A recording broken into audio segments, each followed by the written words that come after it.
আজকের ক্লাসে আমরা আমাদের বিজ্ঞানের একাদশ অধ্যায় অর্থাৎ প্রাত্যহিক জীবনে তড়িৎ উক্ত অধ্যায়ের বেসিক কনসেপ্টের প্রবাহ চিত্র নিয়ে আলোচনা করব।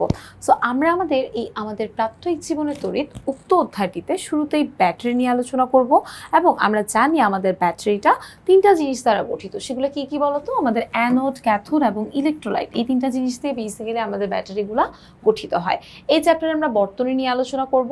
আমাদের বর্তনীতে আমাদের তড়িতের ক্ষমতা নিয়ে আলোচনা করব, সেখানে তড়িৎগুলোকে কিভাবে সংযোগ দেওয়া হয় সেটা নিয়ে আলোচনা করব। মানে তড়িৎগুলোকে আমরা একটার সাথে আরেকটা কিভাবে কানেকশন দিতে পারি।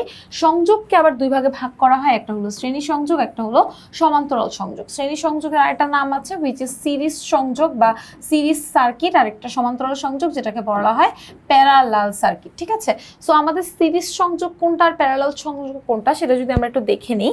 আমাদের বর্তনীতে বিভিন্ন রকমের রোধ থাকে, আমরা জানি প্রত্যেকটা একটা বর্তনীর যদি শেষ প্রান্ত এবং অন্য একটা বর্তনীর শুরুর প্রান্ত একই সাথে সংযুক্ত থাকে তাহলে সেটাকে আমরা বলি শ্রেণী বর্তনী বা সিরিজ সার্কিট। যেমন ধরো এই রোধটার শেষ প্রান্ত এটা, এই রোধটার শুরুর প্রান্ত এটা। সো একটা রোধের শেষ প্রান্ত আর একটা রোধের শুরুর প্রান্ত যদি একই তার দ্বারা সংযুক্ত থাকে সেটাকে আমরা শ্রেণী সংযোগ বলতে পারি। এবার চলে আসবো আমাদের সমান্তরাল সংযোগে। সমান্তরাল সংযোগ কোনটাকে বলা হয়? ধরো কোনো বর্তনীতে যদি মানে যে রোধগুলো থাকে সেই রোধগুলো শুরুর প্রান্ত একই বিন্দুতে এবং শেষের প্রান্ত একই বিন্দুতে থাকে তাহলে সেটাকে সমান্তরাল সংযোগ বলে। যেমন দেখো এই বর্তনীটা শুরুর প্রান্ত এই পয়েন্টটা এবং এই বর্তনীটা শুরুর প্রান্ত এই পয়েন্টটা একই বিন্দুতে, কিন্তু দুইটারই শুরুর প্রান্ত কানেক্টেড। আবার এটা শেষ প্রান্ত হলো এখানে, আবার এটা শেষ প্রান্ত এখানে, সো দুইটা শেষ প্রান্ত কিন্তু এখানে কানেক্টেড। তাহলে শুরুর প্রান্ত শেষ প্রান্ত যদি একই পয়েন্টে কানেক্টেড থাকে সেই ধরনের সার্কিটগুলোকে আমরা বলতে পারি সমান্তরাল সার্কিট। তারপরে এখানে আমরা ওয়ারিং নিয়ে আলোচনা করব, তড়িৎ শক্তি নিয়ে আলোচনা করব।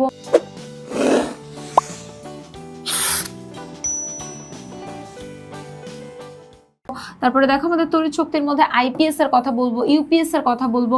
সো বেসিক্যালি আইপিএস কিন্তু আমাদের তড়িৎ যখন চলে যায় তখন বেসিক্যালি আমাদের আইপিএসটা কি করে, আমাদের বাসায় কিছুক্ষণের জন্য এই তড়িৎটাকে সাপোর্ট দিয়ে থাকে, আমরা ফ্যান লাইট আইপিএস সাথে জ্বালাতে পারি। ইউপিএস কে আমরা হলো কম্পিউটারে ব্যবহার করে আমাদের বাসায় যদি ইনস্ট্যান্ট কারেন্ট চলে যায় তাহলে আমাদের কম্পিউটারের যে ডেটাগুলো ওটা মুছে যেতে পারে। সো এই জন্য কিছু সময় ধরে ইউপিএস আমাদের কম্পিউটারকে আসলে ব্যাকআপ দেয় যেন সে হলো চালু থাকতে পারে। ওই টাইমে আমরা আমাদের প্রয়োজনীয় ফাইলগুলো হলো ডকুমেন্টগুলো সেভ করে ফেলতে পারি।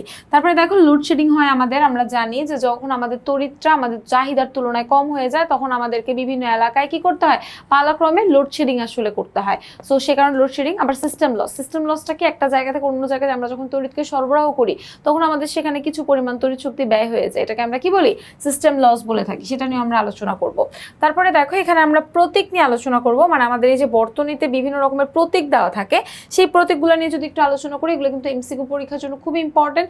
যে এটা হচ্ছে কোষের চিত্র, ব্যাটারির চিত্র, এটা হচ্ছে একটা পরিবাহী তার, এটা হলো সংযুক্ত তার। দেখো একটা তারের মধ্যে আর একটা তারকে হলো কানেক্ট করছে, এটা হচ্ছে সংযোগহীন তার। দেখো সংযুক্ত তার সংযোগহীন তার অলমোস্ট সেম, বাট এইখানে আর এই জায়গাটা একটু ডিফারেন্স আছে। একমুখী সুইচ, দেখো একদিকে সুইচটাকে বলে একমুখী সুইচ, আর দেখো দুই দিকে যেটা ওটাকে বলে দ্বিমুখী সুইচ। এখানে স্থির রোধের কথা বলতেছে, আমরা বর্তমানে যে রোধগুলো দেখি এগুলো বেসিক্যালি স্থির রোধ হয়। পরিবর্তনশীল রোধ বা রিওস্ট্যাট, এটা খুবই ইম্পর্টেন্ট, একদম 5 স্টার ইম্পর্টেন্ট, এটাকে ভালো মতন দেখবা। তাহলে রিওস্ট্যাটের চিত্র হলো গিয়ে এই যে একটা মানে সাধারণ একটা রোধকে অর্থাৎ স্থির রোধকে ওটার উপরে অ্যারো চিহ্ন দিয়ে দিবা। তারপরে দেখো আমাদের এখানে আছে এসি তড়িৎ উৎস। এরকম এসি তড়িৎ উৎস এভাবে বলতেছে গ্যালভানোমিটারকে জি দ্বারা প্রকাশ করে, অ্যামিটারকে এ দ্বারা প্রকাশ করে, ভোল্টমিটারকে ভি দ্বারা প্রকাশ করে। এগুলো আসলে এই যে অ্যামিটার, ভোল্টমিটার এগুলো বর্তনীর সঙ্গে শ্রেণী সংযোগে সংযুক্ত থাকে। এমসিকিউতে এই পরীক্ষার এই কোয়েশ্চেনটা আসে যে অ্যামিটার বা ভোল্টমিটার, অ্যামিটার এগুলো কি বর্তনীর সাথে কিভাবে সংযুক্ত থাকে, অ্যামিটার শ্রেণী সংযোগে সংযুক্ত থাকে। তারপরে দেখো এটা দিয়ে ভূ সংযোগ ধারক, মানে এর মাধ্যমে ভূমির সাথে সংযুক্ত করা হয়। সেই প্রতীকগুলো কিন্তু আমাদের সবাইকে খুব ভালো করে জানতে হবে। এরপরে দেখো আমরা এই চ্যাপ্টারে তড়িৎ বিশ্লেষণ নিয়ে আলোচনা করব। আমাদের তড়িৎ বিশ্লেষণের গুরুত্বটা কি, আমরা সেখানে তড়িৎকে কিভাবে প্রলেপন করি। সো তড়িৎ বিশ্লেষণটা কি, যেমন মনে করো আমার কাছে আছে সোডিয়াম ক্লোরাইড, এটাকে বিশ্লেষণ করলে আমরা হলো আলাদাভাবে সোডিয়াম প্লাস এবং ক্লোরিন মাইনাস এই দুটা জিনিসকে আসলে পেয়ে থাকি। সো এই যে বিশ্লেষিত হয়ে গেল না, দুইটা জিনিস ভাগ হয়ে আলাদা হয়ে গেল, এটাকেই বলা হয় বেসিক্যালি তড়িৎ বিশ্লেষণ। আর এই তড়িৎ বিশ্লেষণের গুরুত্ব এগুলো সম্পর্কে জানবো। তড়িৎ প্রলেপন, ধরো একটা ধাতুর উপরে অন্য একটা ধাতু দিয়ে আমরা যদি প্রলেপ দিই তাহলে সেটাকে বলতেছে তড়িৎ প্রলেপন। তড়িৎ মুদ্রণ কি, ধরো কোনো কিছু ছাপাই যখন তখন সেটাকে তড়িৎ মুদ্রণ বলা হয়। আমাদের ধাতু নিষ্কাশন শোধন কিভাবে হয় এগুলো নিয়ে আমরা এই চ্যাপ্টারে আলোচনা করব। আশা করি আজকে ক্লাসে সকলে খুব ভালো করে বুঝতে পেরেছো। পরবর্তী আবার একটি পর্বে সকলের সঙ্গে দেখা হয়ে যাবে। সবাইকে আল্লাহ হাফেজ।